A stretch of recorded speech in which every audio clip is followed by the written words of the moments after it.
There are men who are born to wear crowns, and there are men who earn them through blood.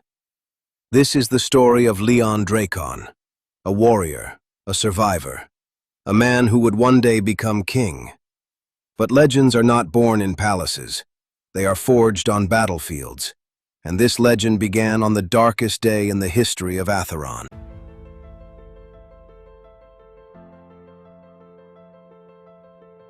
The kingdom of Atheron stood proudly among the mountains. Its warriors were feared. Its walls were strong, its people were loyal. For generations, no enemy had dared challenge them. But everything changed when King Theron died. Some said illness took him. Others whispered that he had been murdered. Whatever the truth, the king was gone, and enemies were already circling. Far beyond the northern mountains, General Varos gathered the largest army ever seen. 10,000 warriors, 10,000 swords, 10,000 reasons for fear. His goal was simple: destroy Atheron, take its riches, slaughter anyone who resisted. By sunset, news of the invasion reached the capital. Panic spread through the streets. Mothers rushed their children indoors, merchants abandoned their shops. The heart of Atheron began to skip a beat. The great council sat in a hollow chamber, their voices echoing in fear instead of command. No one dared to claim the throne. No one dared to lead. While they argued, the shadow of Varos grew longer across the map. Varos was not a man of words, but of iron and blood. His path was paved with the ashes of those who stood alone. The warriors of Atheron looked to the peaks, waiting for a signal that would never come. Their hope was as thin as the mountain air. The once strong gates now felt like paper against the coming storm. For a kingdom is not built of stone, but of the will of its people. And as the first drums of the 10,000 sounded, that will began to crack. The strongest walls are useless when leadership fails. The tragedy of Atheron was not that it was weak, but that it forgot how to be brave without a crown to follow. Now, the end of an era begins. Fear has taken hold, and the walls are the only things left standing. Atheron will soon face a choice: find a new king in the fire, or perish in the shadow of the mountain. Because when the crown falls, the kingdom follows. Unless someone is brave enough to pick it up, the saga has just begun. Atheron must stand, or Atheron will burn. Soldiers sharpened weapons, knowing many would never return. Inside the war council chamber, the kingdom's remaining generals argued. "We cannot win," one shouted. "They outnumber us 10 to 1. We should negotiate. We should surrender. We should save our people." The room erupted into chaos as fear took hold. Then the doors opened. A warrior entered, Leon Drakon. The room fell silent as Leon Drakon entered. Not because he was famous, not because he was powerful, but because every soldier in Atheron knew his reputation. Leon never retreated, never surrendered, never broke. His body carried scars from countless battles. Each one told a story. Each one was proof that death had tried and failed to claim him. One of the generals pointed toward him. "Tell us, warrior, what would you do?" Leon looked around the room, then spoke calmly. "If we surrender today," his eyes hardened with a resolve that silenced the room, "ere we will spend the rest of our lives kneeling." The chamber fell into an heavy, expectant silence as every eye turned to Leon. "We may die fighting, but we will die free." For a moment nobody spoke. Then several soldiers slammed their fists against their chests, the ancient Spartan sign of respect. The generals exchanged nervous glances, realizing their cowardice, because deep down, they knew he was right. That night the city prepared for war. Throughout the long, cold night, the blacksmiths worked without a single moment of rest. Women carried supplies to the walls. Warriors sharpened swords beneath torchlight. Leon sat alone near the training grounds. His spear rested beside him. His shield leaned against a stone pillar. For the first time all day, he allowed himself to think. 10,000 enemies, less than 1,000 defenders. The odds were impossible. Then a voice emerged from the darkness. "You carry the weight of a king."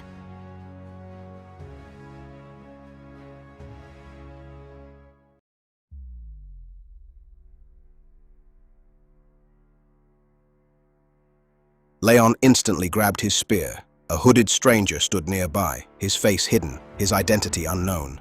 Leon narrowed his eyes. "Who are you?" Instead of answering, the stranger stepped forward. He placed a small bronze crown on the ground. Leon froze. Every citizen of Atheron recognized it, the crown of Archon, a symbol belonging to the kingdom's first rulers, a relic believed lost centuries ago. "Why show me this?" Leon asked. The stranger stared at him. "Because destiny has chosen its path." Leon frowned. "I don't believe in destiny." The stranger smiled. "You will." Then he leaned closer. His voice dropped to a whisper. "Before the next full moon," he pointed at the crown, "you will either save this kingdom," the stranger paused, "or rule it." A cold chill ran through Leon. What does that mean? But the stranger had already turned away. Within seconds, he vanished into the darkness. Gone, as if he had never existed. Only the bronze crown remained, and a prophecy Leon could not understand. Dawn arrived. The Valley of Ashes stretched before them, and across it stood 10,000 enemy warriors. The sight was terrifying. Rows of shields covered the landscape. Spears glittered beneath the morning sun.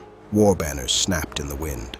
At their front stood General Varos, the butcher of nations, a conqueror feared across the world, a man who had never lost a battle.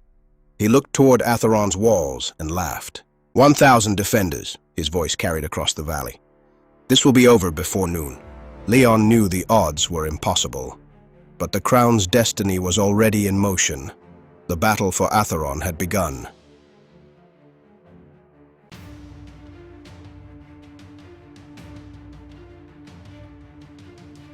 Behind the gates, Leon addressed the warriors. Old veterans stood beside young recruits.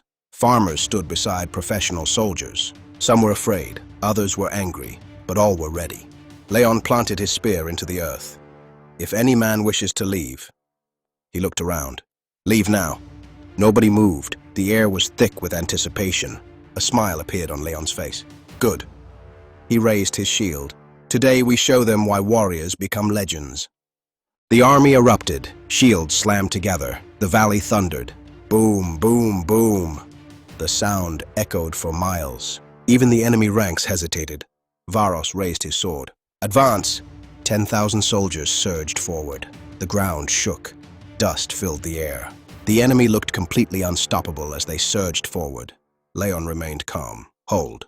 The warriors tightened their grip. The enemy came closer. "Hold." Closer. "Hold." Some defenders began to panic. The charging army seemed like a living avalanche. Then Leon roared, "Now!" Thousands of arrows darkened the sky, turning day into night. The first enemy ranks collapsed instantly. Men screamed. Bodies fell. Chaos erupted. Before the enemy could recover, Leon charged. His warriors followed. The battle exploded. Steel clashed against steel. Shields shattered. Spears pierced armor. The Valley of Ashes became a sea of blood and dust. Leon fought at the front. One enemy fell, then another, then another. His spear moved with deadly precision, striking like a viper. The enemy soldiers began whispering his name, like he was something more than a man, something unstoppable. Hours later, the battle raged on. The defenders still held their ground. But something felt wrong. Then Leon saw it. A group of enemy soldiers broke away, heading toward a hidden tunnel beneath the city. His heart stopped. Only a handful of people knew about that tunnel. Someone had betrayed them. Leon pursued them into the depths. Darkness surrounded him as the sounds of war faded. Suddenly a blade flashed. Leon barely dodged as elite assassins stepped from the shadows. A brutal fight followed. Steel echoed through the stone as one by one the killers fell. Leon pinned him against the wall. "Who sent you?" The assassin laughed. "The king's secret belongs to Varos now." Before Leon could ask more, the assassin died. Leon stared in confusion.